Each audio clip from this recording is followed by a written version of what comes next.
For people on Medicare who are living with obesity, filling a single GLP-1 prescription can cost anywhere from $800 to $1,350 a month. When you're on a fixed income, that stops being a normal medical bill. It becomes a financial hit you take every 30 days on schedule, whether the rest of your budget can absorb it or not. And for more than 20 years, federal law has blocked Medicare from paying for these drugs when they're prescribed strictly for weight loss. That left millions of older Americans with three thin options: pay the full price out of pocket, skip the medication entirely, or hope a doctor could find another diagnosis that fit the prescription. A new federal program was supposed to fix that gap. Most of it just got pulled. On April 21, 2026, the Centers for Medicare and Medicaid Services confirmed that the Balance model, the 5-year demonstration designed to bring GLP-1 weight loss drugs into Medicare Part D starting January 2027, would not be moving forward on schedule. Instead, a temporary stand-in called the Medicare GLP-1 Bridge will be stretched out through the end of 2027. The $50 copay stays the same. The framework holding it up does not. To make sense of what changed, you have to look at how the original deal was put together. Back in November 2025, the Trump administration unveiled an agreement with Eli Lilly and Novo Nordisk, the companies behind Zepbound and Wegovy. Both drug makers agreed to sell their products to Medicare and Medicaid for a net price of $245 a month, a steep drop from list prices that had been sitting above $1,000. Eligible Medicare patients would pay $50 at the counter. The system would pick up the rest.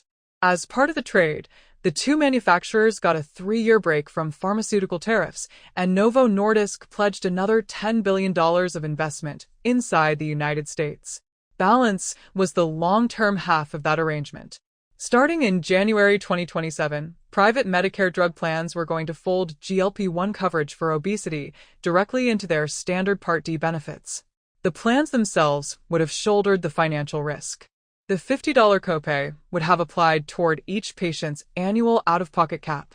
On paper, this represented the first lasting route to obesity drug coverage Medicare had ever produced. The opt-in deadline for insurers landed on April 20th, 2026. For the program to launch, plans covering at least 80% of eligible Part D beneficiaries needed to sign on. The math didn't get there. CVS Health, which owns Aetna, said no outright. UnitedHealthcare, the country's biggest seller of Medicare Advantage plans, took a softer route. On the company's first quarter earnings call, government programs chief Bobby Hunter described what he called notable challenges and outstanding questions with the currently planned structure.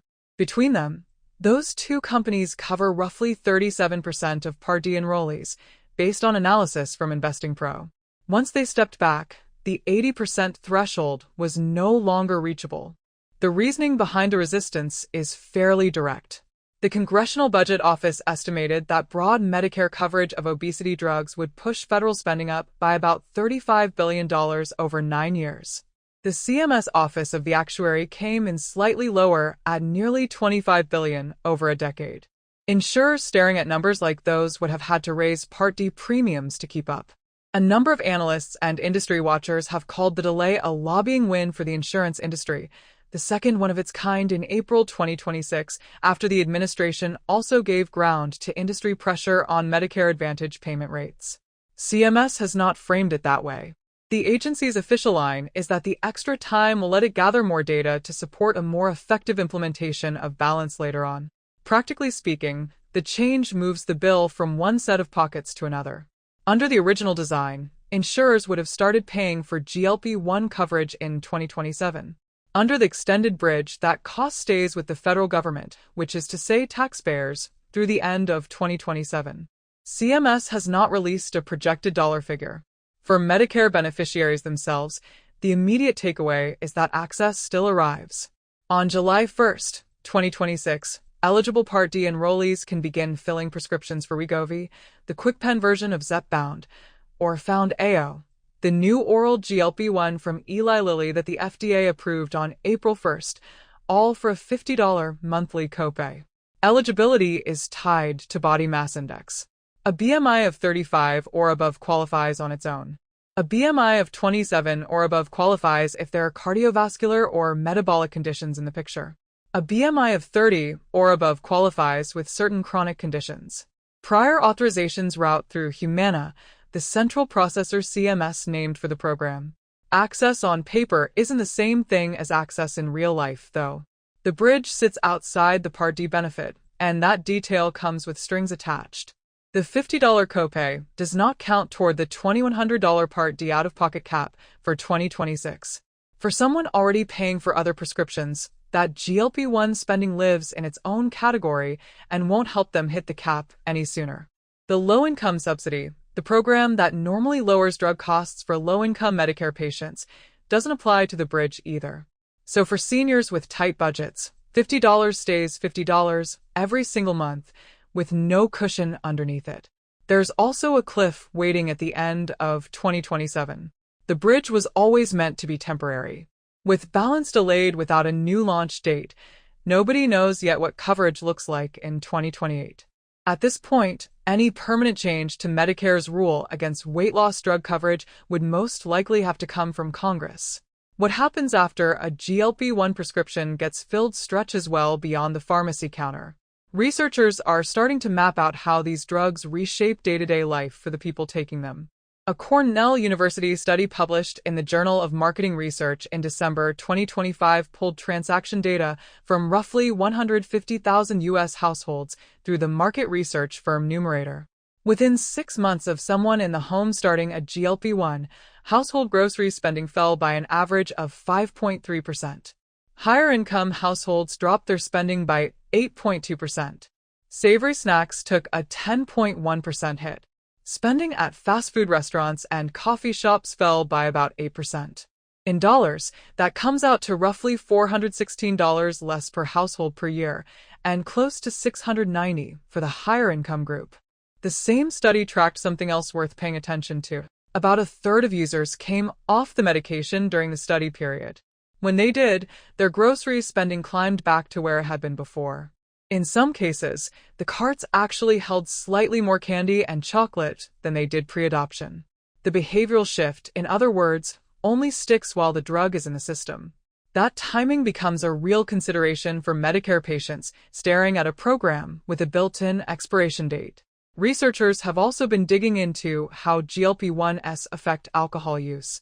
The Cornell and Numerator data showed a 1.4% drop in alcohol purchases among households with a GLP-1 user.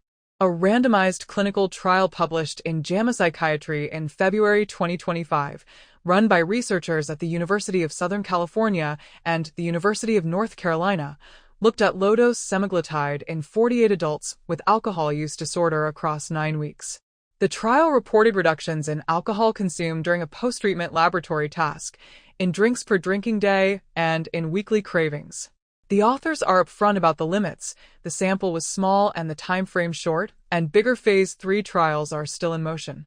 A separate meta-analysis from 2025 that pooled 3 randomized trials found that the combined effect on alcohol-related outcomes was not statistically significant. The signal is interesting. It is not conclusive yet. A different study, this one out of Sweden, looked at more than 227,000 individuals with alcohol use disorder. Published in JAMA Psychiatry in January 2025, it found that periods when patients were on semaglutide were associated with a 36% lower risk of alcohol-related hospitalization compared to periods when they were not. That study is observational, not randomized, which is an important distinction. The wider picture of GLP-1 access in the United States is still under strain, even with the Medicare changes.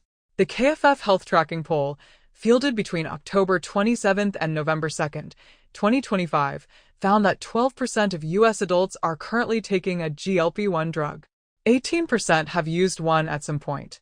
Among users, 56% said the drugs were difficult to afford. 1 in 4 called them very difficult. 14% of users said cost is what made them stop. Even among the insured, 27% said they were paying the entire price themselves. All of those numbers come from before the Trump administration's pricing announcements. State Medicaid coverage of GLP-1s for obesity has been moving in the opposite direction of the federal push. As of January 2026, 13 state Medicaid programs covered the drugs for obesity, down from 16 the year before. California, New Hampshire, Pennsylvania, and South Carolina each pulled their coverage during that window, citing budget strain. Drug shortages, which had shaped how patients found these medications from 2022 through early 2025, have now been officially closed out by the FDA. Semaglutide in February 2025 and tirzepatide back in October 2024. Compounded versions, which had given a lot of patients a cheaper way in, are no longer allowed under the shortage exception. Stockouts at individual pharmacies still pop up here and there. What you're left with is a system pulling in two directions at once. Medicare beneficiaries who qualify will be able to pay $50 a month for a GLP-1 weight loss prescription starting in July. That coverage is now penciled in through the end of 2027. The financial risk that was supposed to land on private insurers is going to sit with the federal government instead. The long-term path to permanent Medicare coverage is still up in the air. The compounding option that served as a workaround for cost is closed. State Medicaid coverage keeps shrinking, and roughly 1 in 4 insured GLP-1 users is still paying the full price themselves. The bridge holds. What's supposed to be on the other side of it hasn't been built. If you want to keep tracking the policy decisions, pricing shifts, and coverage changes that determine how Americans actually get to GLP-1 medications, consider subscribing to Dose and Demand. We follow these stories closely, with a focus on how they land in pharmacies, kitchens, and household budgets. Comments are open, and there's one question worth sitting with for a minute. When a temporary federal program is the only thing standing between a patient and a $1,000 prescription, what should happen when that program runs out? Leave your thoughts below, and I'll see you in the next video.